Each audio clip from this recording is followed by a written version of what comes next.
tous, c'est Audrey la Boulette, j'espère que vous allez bien.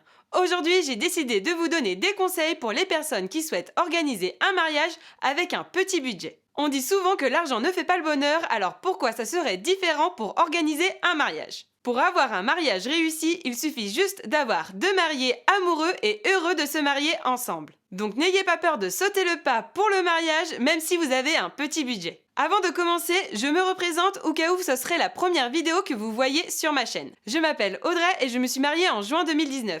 Depuis cette date, je suis vraiment tombée en amour pour le mariage et j'ai décidé de partager mon expérience pour les futurs mariés ou les passionnés de mariage. Donc si c'est votre cas, n'hésitez pas à vous abonner à ma chaîne et à cliquer sur la petite cloche pour ne pas rater mes prochaines vidéos et conseils sur le mariage. Passons tout de suite au premier conseil pour organiser un mariage petit budget, c'est de limiter le nombre d'invités. Plus vous aurez d'invités le jour de votre mariage, plus la note va être salée pour vous. Ce qui fait varier principalement le budget d'un mariage, c'est bien le nombre d'invités. Vos invités vont manger, boire et cela va forcément augmenter les coûts de restauration de votre mariage. Plus vous aurez d'invités, plus vous aurez besoin d'une grande salle pour tous les réunir. Et en général, plus la salle est grande, plus celle-ci peut coûter cher. N'ayez pas peur d'expliquer votre situation aux personnes que vous ne pouvez pas convier le jour de votre mariage. Je pense qu'en général, les gens sont plutôt compréhensifs. L'avantage d'avoir peu d'invités le jour de son mariage, c'est que cela va vous donner un vrai mariage intimiste. Vous pourrez ainsi profiter de tous vos invités et vous n'aurez pas l'impression de courir parmi tous vos groupes de convives. Quand on a beaucoup d'invités le jour de son mariage, on a l'impression de voir tout le monde et personne à la fois. Vous pourrez ainsi passer plus de temps avec vos invités si vous en avez peu.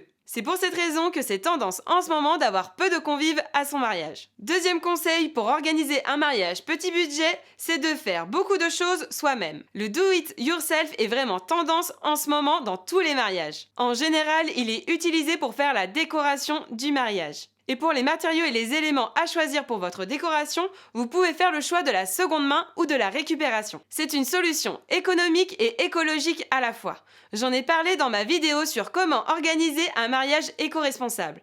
Donc si vous n'avez pas vu cette vidéo, je vous laisse le lien de cette vidéo en description et dans le petit i. Et si vous voulez avoir plus d'idées DIY, vous pouvez aller sur mon blog et vous verrez tous les bricolages que j'ai fabriqués pour la décoration de mon mariage. Après la décoration, j'ai également vu sur les réseaux sociaux des mariés qui se lançaient dans le do it yourself pour la partie repas. Alors pour moi, c'est un sacré défi qu'ils se sont lancés, mais vous pouvez le réaliser si vous aimez bien cuisiner. Pour cela, vous devrez anticiper les quantités de nourriture à préparer. Vous pouvez les préparer à l'avance et les congeler au fur et à mesure. Le jour de votre mariage, vous n'aurez qu'à décongeler vos préparations pour que vos convives puissent se régaler avec vos plats faits maison. Et enfin, autre exemple que vous pouvez réaliser vous-même si vous êtes un peu coquette. Vous pouvez faire le choix de vous maquiller ou de vous coiffer vous-même pour le jour de votre mariage. Cela permettra de faire encore quelques économies sur votre budget de mariage. Troisième conseil pour organiser un mariage petit budget, c'est de trouver des alternatives à certains prestataires. Tout d'abord, regardez autour de vous. Il est possible que vous et vos proches avez des compétences et des talents qui seront utiles pour organiser votre mariage. Par exemple, j'en ai déjà parlé dans une précédente vidéo, mais ma belle-sœur est fleuriste. Nous l'avons donc réquisitionnée pour nous aider dans la décoration de notre mariage. Et je vous avoue, je pense qu'elle en a fait plus que nous-mêmes. J'ai également vu sur les réseaux sociaux des mariés qui étaient embêtés à cause du Covid. Elles ne pouvaient plus se marier dans leur salle de réception. Ces mariés ont donc décidé tout simplement d'organiser un mariage en petit comité chez eux. Et d'autres mariés qui avaient un logement beaucoup trop petit pour inviter tous leurs invités ont décidé de réquisitionner un champ d'un de leurs proches. Une tonnelle et un salon est donc moins cher qu'une salle de réception. En choisissant ce type de lieu, vous ferez forcément des économies. Et si vous ne trouvez pas de compétences ou de talents chez vos proches ou chez vous-même, vous avez d'autres alternatives que j'appelle les alternatives débrouillardes. Attention tout de même, en choisissant ces alternatives dites débrouillardes, elles sont moins chères qu'un prestataire, mais il ne faut pas qu'oublier qu'un prestataire est un professionnel. Première alternative qu'on peut avoir, c'est pour remplacer le DJ. Vous pouvez faire le choix de louer tout simplement une sonorisation et de choisir vous-même une playlist qui sera branchée directement sur la sono. Les inconvénients, c'est que vous ne pourrez pas adapter la musique en fonction de l'ambiance de vos invités sur le dance floor. Les transitions entre les musiques ne seront peut-être pas aussi douces qu'avec un DJ, mais le plus important, c'est que vous aurez de la musique pour vos invités. Et si vous avez un peu de budget, je vous conseille de louer également des lumières. Il en existe des toutes simples qui s'illuminent en fonction du rythme de la musique. Autre alternative concernant les tenues de mariée. Si vous voulez absolument acheter une tenue de mariée neuve, vous pouvez vous tourner auprès des déstockages de robes de mariée ou de costumes dans les magasins. En général, ils font des bonnes promos sur les anciennes collections quand les nouvelles collections sortent. Vous pouvez également faire le choix d'acheter vos tenues d'occasion. Il y a souvent des mariés qui proposent de revendre leurs robes de mariée ou leurs costumes sur Vinted ou Le Bon Coin. Vous pouvez enfin opter pour la location de tenues de mariée. Il y a des prestataires spécialisés dans la location de ce type.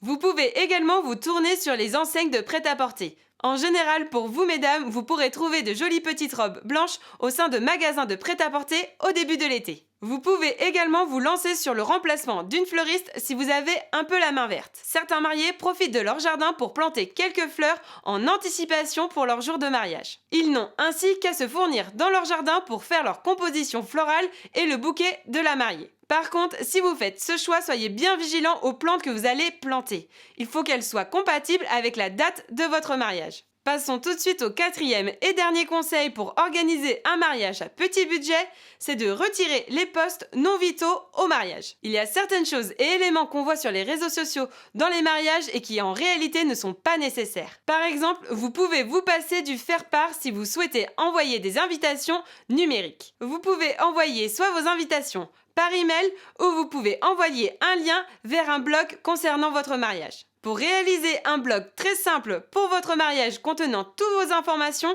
vous pouvez passer sur le site du mariage.net. Ils ont une fonction blog qui est gratuite et très simple à mettre à jour, même pour les novices en informatique. Autre élément que vous pouvez retirer de votre budget de mariage, c'est le cadeau pour vos invités. En général, vos invités viennent pour vous voir et non pour recevoir un cadeau. Donc vous pouvez vous passer de cette étape-là. Autre élément que vous pouvez faire impasse dessus, c'est de se marier en week-end en été. Ça, c'est une particularité française, mais en réalité, vous pouvez vous marier n'importe quel jour de la semaine. Sauf le dimanche, bien sûr, car les administrations sont fermées ce jour-là. Se marier un jour dans la semaine ou également en hiver vous permettra de faire des économies, notamment sur votre salle de réception, mais également sur tous les autres prestataires. En général, les prestataires ont une période basse car ils ont moins de demandes sur cette période et du coup, ils facturent moins cher pour leurs clients. Et si vous avez peur de vous marier en hiver, j'ai déjà fait une vidéo pour vous expliquer quels sont les avantages et les inconvénients.